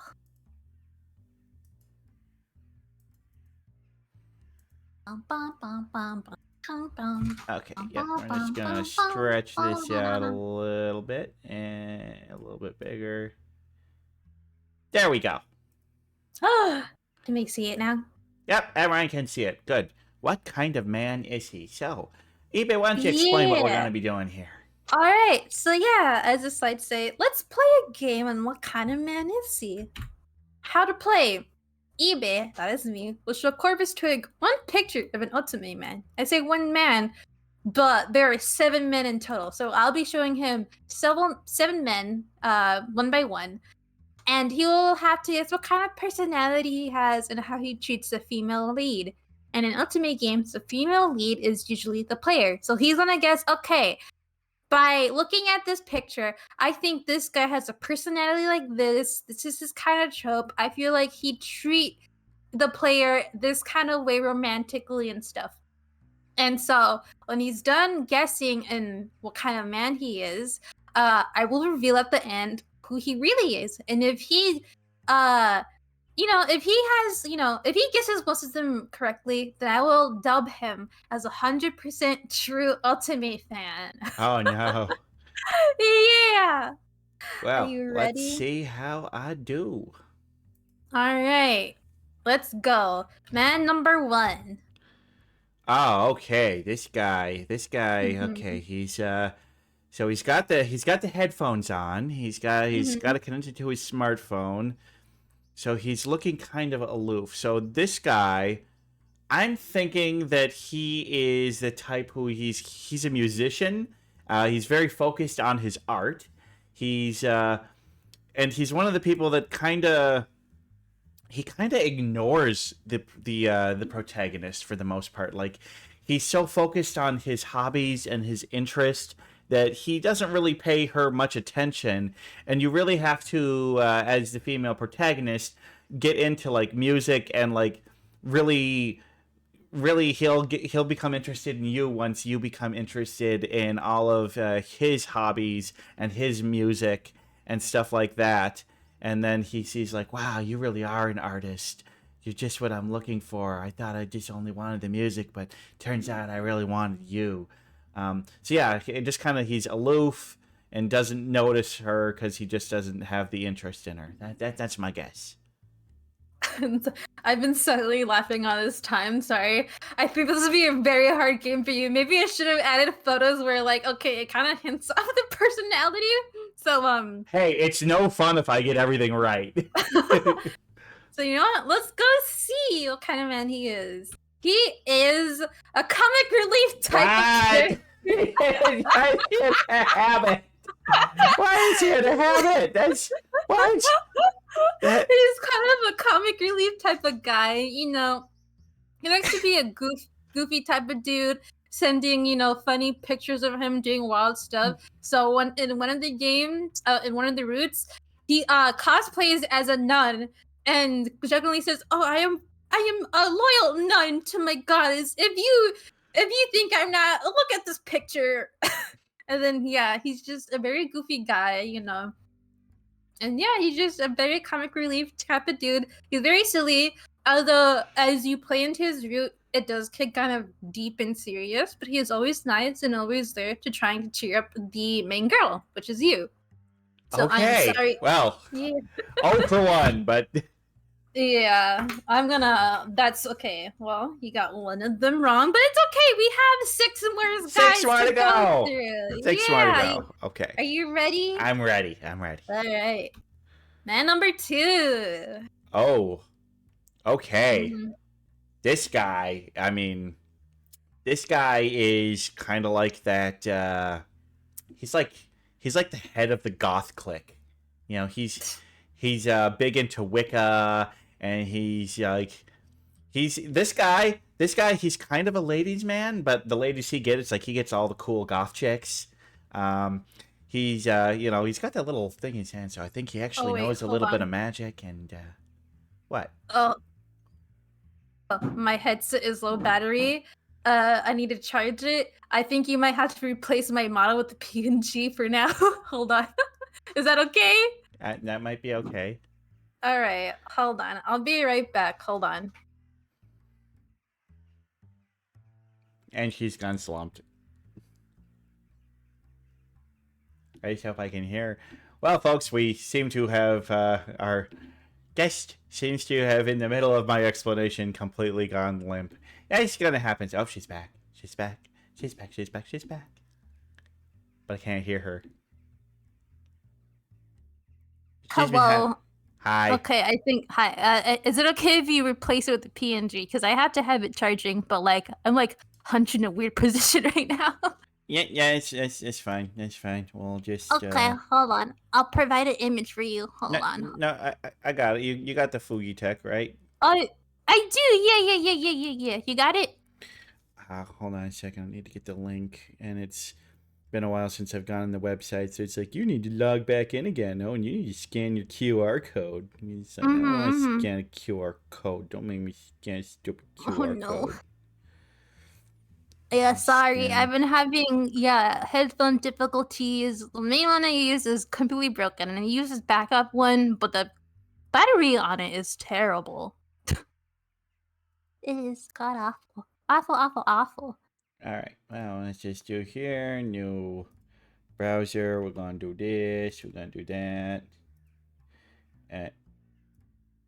Don't film your whole desktop. I'm not. What? Did you see something? No. It's not showing a PNG. I thought they saw something. Wait, so I said, don't URL. film your whole desktop. Oh, Lord. There we go. There we go. Windows preview. Hi, yay. Yeah, but your limp corpse is still sitting there from before. Don't worry. Oh, wait. What? Why is it showing? I'm only... No, you're good now. You're good now. You're good now. All right. Yay. Okay, so as I was describing this guy, he's kind of the head of the goth clique. He's definitely a very arrogant type, thinks he's too good for you, but if you can prove yourself to be cool and mysterious, he's like, all right, no, you're pretty cool. I don't think he's ever a jerk, but he's kind of like the popular guy within the kind of the goth clique. That's my guess. That's your guess? Yeah. All right, well, let's go see who he really is. He is a childhood friend. Look, he's a very shy boy. He's a shy guy. So I he love that comes shirt. Where can I get that shirt? I know. So he comes from a game called I think it's oh my god, oh my lord, I'm even forgetting the name. I think it's called it's called Our Life Beginnings and Always. It's actually one of the first games I streamed as a streamer. And I never got to finish it on stream because the game is so long. So it is considered an ultimate game, but it doesn't really have to be an ultimate game. So basically you play this game from like as an 8-year-old all the way to teenagers to young adult to fully grown adults, and you could play it as a slow burn romance, or just childhood friends through and through. And he is a very sweet man. He's very shy, and he's just your childhood friend. He's a total cutie patootie. He supports you. He wants you to be happy, and he is so grateful to have you in his life. So yes, he is your forever doting, sweet, supportive childhood friend love interest. Ah, okay. Well, did not get that from the first picture, but I definitely get it from the second one. But again, I love that shirt. I love him too. Oh, I love him and his shirt. All right. Let's see if I can get number 3. All right, are you ready? Here's guy ready. number 3. So I assume he's the guy on the left. Yes. The one, the blonde one is this the main guy guy. is straight up your prince in shining armor. He's brave. He's confident. He goes forward and he takes what he wants, and he's very much interested in you right away, and he's trying to romance you. But he's also a total gentleman. He's not cocky. He's not rude. He's very much, just very much. I'm seeing him as the knight in shining armor type. That's what I'm getting from this guy. Are you ready for the grand reveal? I am. He's a complete opposite of what you said. He's a fucking maniac. He's a betrayer. He's the biggest asshole I've ever known. Oh no. So you can see this picture of him is Go back to that stabbing first picture of you. him. Can you go back to that first picture?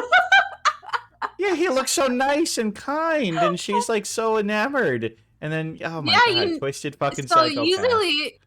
Okay, so you see how he's so loving and doting here? It depends. In some ultimate games, there are multiple endings. There's a bad ending, the normal ending, and the good ending. And usually, when you want to play the good ending of ultimate game, you gotta raise up your affection with the guys in the game. And sometimes, some of these games will show like, oh yes, your affection with this guy is at 80%. So, normally you think, that lead me to the good ending, right? Wrong. In this case, if you get, try to win him over with your affection, you don't get the best ending. You get the worst ending, That where poor he girl. murders you. Oh no. So he's tricking you all this time, like, oh, she thinks I love her. All right, well, I'll play into it, and then bam, he murders you. Oh god. I am not a good judge of men. Let's see if we can try this again. Number 4. I'm gonna get number 4. All right. Here we go. Oh. Mm-hmm. Okay, he's got hair over one eye, wearing the hood. Very mysterious type. I don't know. I might have to guess what I did for the second one again, where he's kind of the dark, mysterious stranger. He's kind of the loner. He's kind of that lone wolf guy. But he sees potential in you, and he's like, I've got this plan. I'm doing something behind the scenes, but I'm going to let you get in on it. And he's a good guy. He's trying to fight some sort of dark evil, but he's a little tainted by evil himself. A little darkness, got a little bit of a dark side, but in the end, he's a good guy, and he always wants to do the right thing, and he sees something special in you. That's what I'm seeing. Are you ready for the grand reveal? Yeah.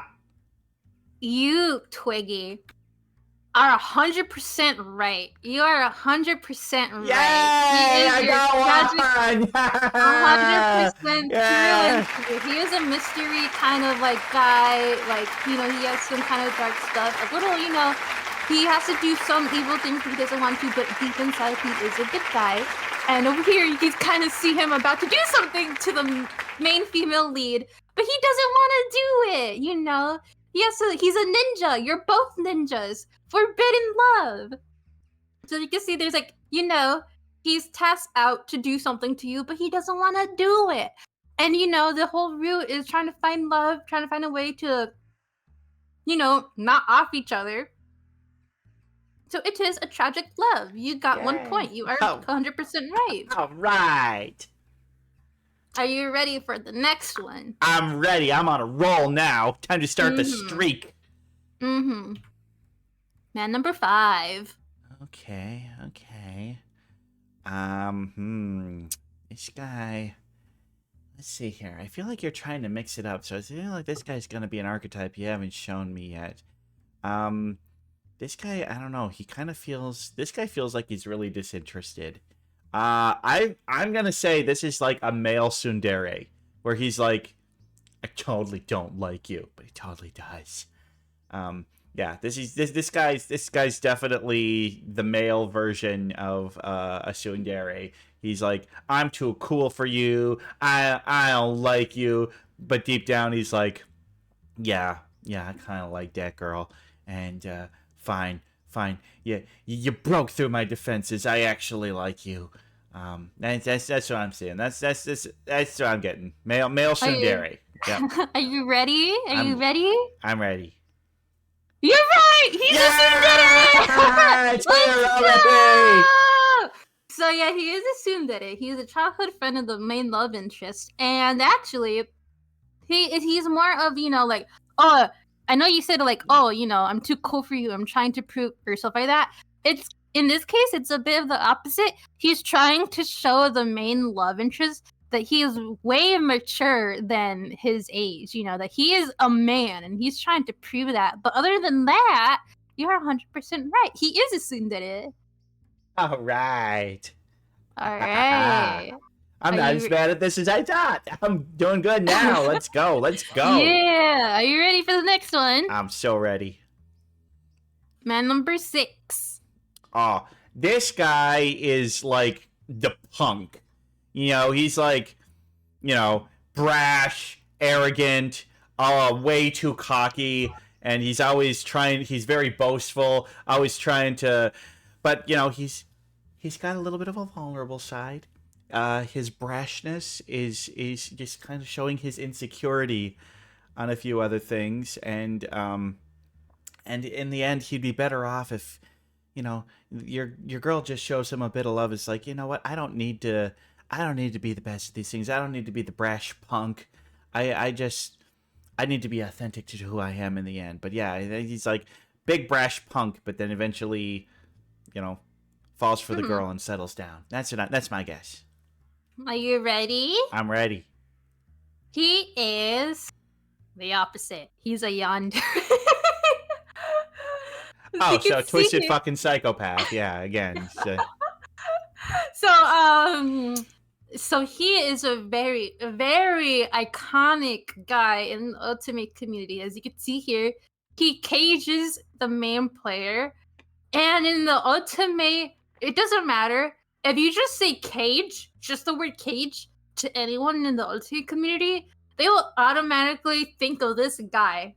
You just say cage and they know, like, oh, okay, I played this game. I know what you're talking about. Or they get flashbacks. It's to this guy. He was voted as the worst male love interest in the Ultimate. So the Ultimate subreddit did like the best and worst love interest. He won both. He won both. That is how controversial he is. Yeah.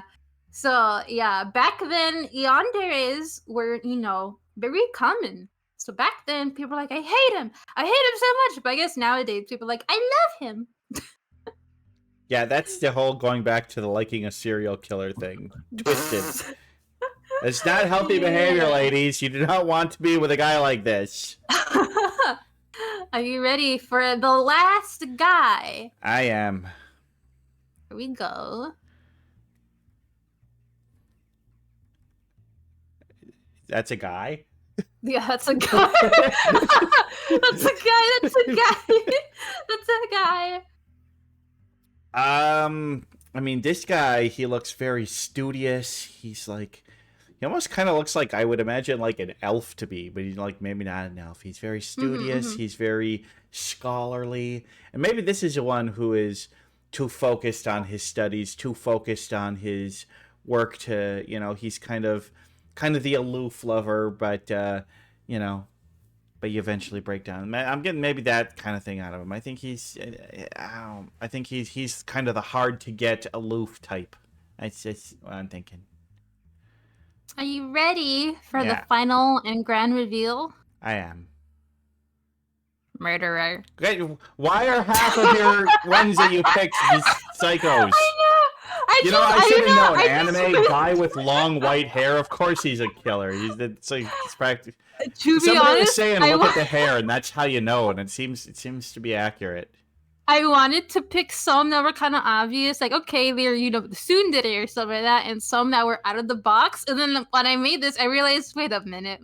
Where are the These himbos? guys- There wasn't a single There are himbo in two this whole himbos. list. Cove is a himbo. Cove is a himbo. And so is, I guess, the first guy. So the Okay, first yeah, and second kinda. guy are kind of himbo-ish, so yes.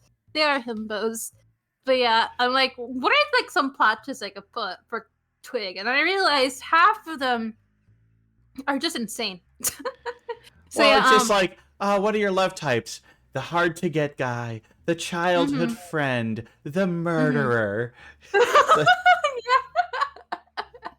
So, actually, this is a game that's about to release soon in the Western audience, so it hasn't been released in, in the, Don't ever release this guy.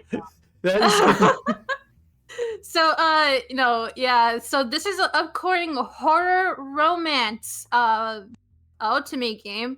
I really want to put emphasis on the horror because there is a lot of scary and messed up themes here. And he is one of the main guy. I think he's like one of the most problematic ones in there.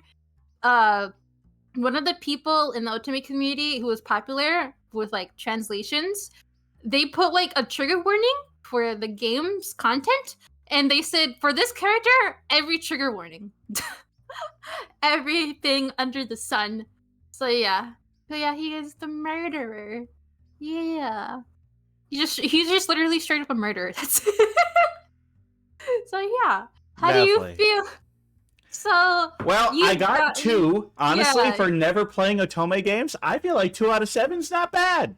You know what? I will dub you as a Ultimate fan, but not 100% true one. Some of these were very hard, but I will give you that title though. You are a good, judge a character. I just threw some really weird ones in there.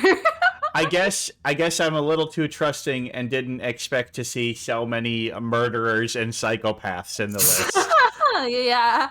I don't think that's on me. I know. I'm like, okay, this is a bit too much, but let's go with it. So yeah. Oh, well, that was so much fun. Thank you so much for putting that together. That was a blast. I had fun. I loved putting it up for you. Well, thank you so much. But, well, with that, seems like we're going to be wrapping up Sunday Dusk for the day. Yeah. For the sun is down, and it is time for us to sleep and prepare for the week. But thank you so much for everybody who said bye. It's good to see you, RPG Rooster. Great to see you again. Kyoko, always great to see Kyoko in there. Hasio, Bentai, and everybody else who's just sitting there lurking. Kyo. And yes, Yeah. dream of eBay tonight as you go to bed. And definitely go check out eBay on both Twitch and, follow the Twitch link. And she also streams on YouTube, even though YouTube keeps, like, bullying her. Oh, they do. I'm still fighting it, though. I'm still fighting it. Never stop fighting. But we're going to call this episode of Sunday Dusk done. So we're going to... Yeah. We're going to head on out, and I hope you all have a wonderful night. Next week, we have the amazing Molly Reynolds, who is the personal assistant of the comedian, podcaster, actor Paul Scheer. So we're going to have a non-VTuber on next week, so that'll be exciting. And, we've got some other great guests lined up through the end of the month and through July. So check out Sunday Dusk, and definitely go check out eBay. eBay, anything else you want to plug before we head out of here? Come support me. I love you, and I love Twig. Support Twig. Follow him on Twitch. Go sub to him. Give him that hype train before we leave. Yeah. And also, I mean, I was talking about June earlier. I wanted to mention, Happy Pride, everybody. Happy Pride. Happy Pride. Be safe, be prideful, and get out Be there, be gay. gay, do crimes, but not those kind of crimes. No hate crimes, please. All right. Well, we're gonna head off. Not a lot of people I know are streaming right now, but I think this is a friend of Lampy's. So we're gonna go raid Glorious Sunshine because I don't think Iron Mouse needs my raid. I don't. Probably not. So we're gonna It head was on out, fun, everybody. guys. Have yourself a great night, and we will see you all later. Bye bye.